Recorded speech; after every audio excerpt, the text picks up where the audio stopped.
Hello दोस्तों, स्वागत है आपका स्टडी इंटेलेक्ट चैनल में। वीडियो अच्छी लगे तो लाइक, शेयर एंड सब्सक्राइब करें। ऐसे ही नई वीडियो को पाने के लिए बेल आइकन को दबाना ना भूलें।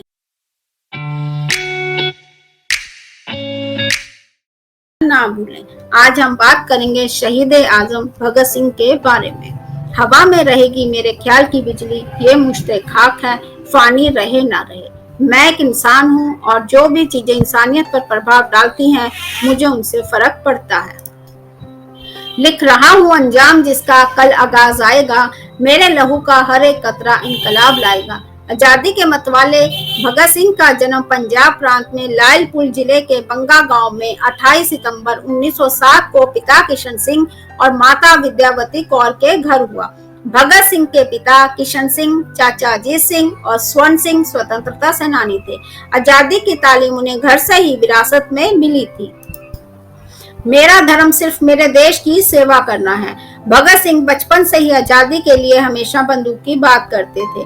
जब वे 8 साल के थे तो खिलौनों या खेलों के बारे में बात करने की बजाय हमेशा अंग्रेजों को भारत से बाहर निकालने की बात करते थे और वह खेतों में बंदूकें उगाना चाहते थे, जिसके इस्तेमाल से वह अंग्रेजों से लड़ सके। इंसानों को तो मारा जा सकता है पर उनके विचारों को नहीं।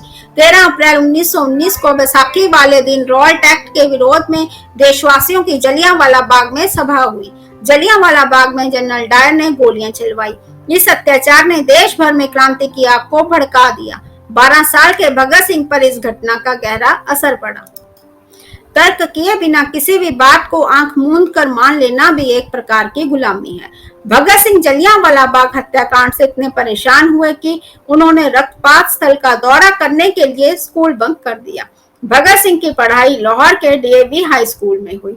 कॉलेज में वह एक महान अभिनेता थे और उन्होंने राणा प्रताप और भारत दुर्दशा जैसे नाटकों में कई भूमिकाएं निभाई।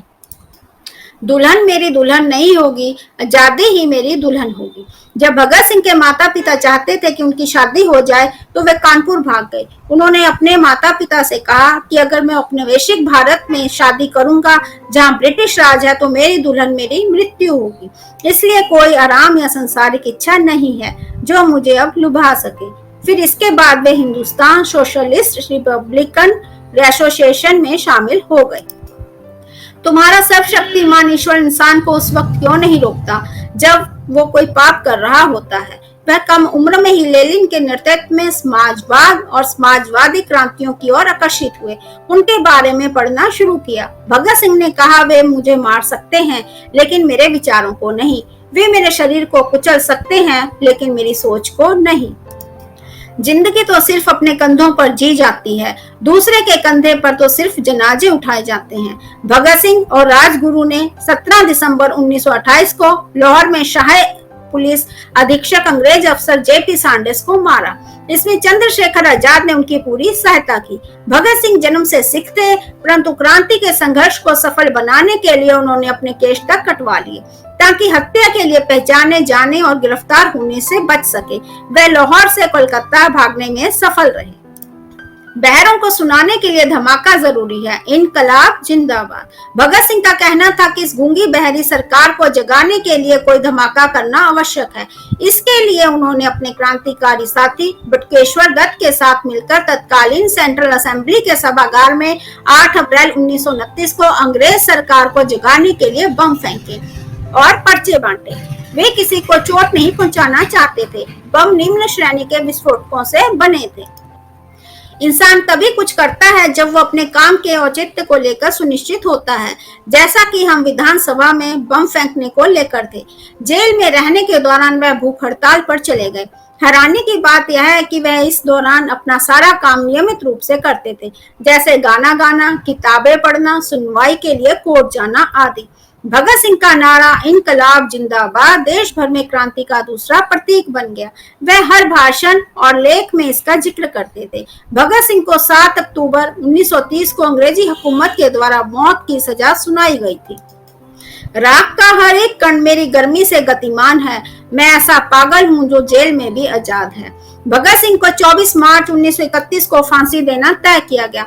भगत सिंह ने अंग्रेजों से कहा कि फांसी देने की बजाय उन्हें गोली मार दी जाए, लेकिन अंग्रेजों ने इस पर विचार नहीं किया। जिसका जिक्र उन्होंने अपने आखिरी पत्र में किया था।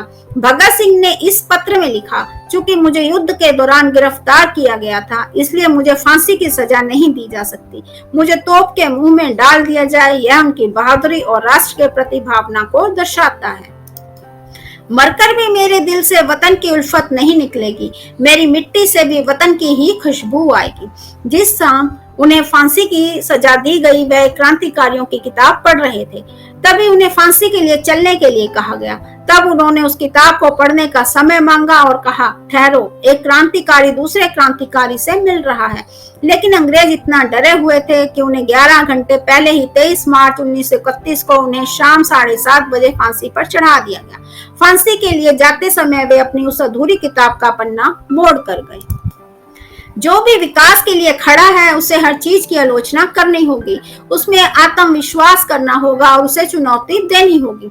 अपने मन में विचार करें कि भगत सिंह ने जो सपना भारत के लिए देखा था कि आजादी के बाद भारत कैसा होगा, जिसमें उन्होंने सामाजिक, आर्थिक और जातिगत भेदभाव को खत्म कर एक बेहतरीन समाज की कल्पना की थी, जिसमें हर वर्ग का विकास हो और देश और बेहतरीन ढंग से आगे बढ़े, वो सोने की चिड़िया बन सके। भगत सिंह के सपनों का भारत वर्तमान में ऐसा है या नहीं? इनकलाब जिंदाबाद। वीडियो अच्छी लगे तो लाइक, शेयर एंड सब्सक्राइब करें। Thanks for watching. Have a nice day.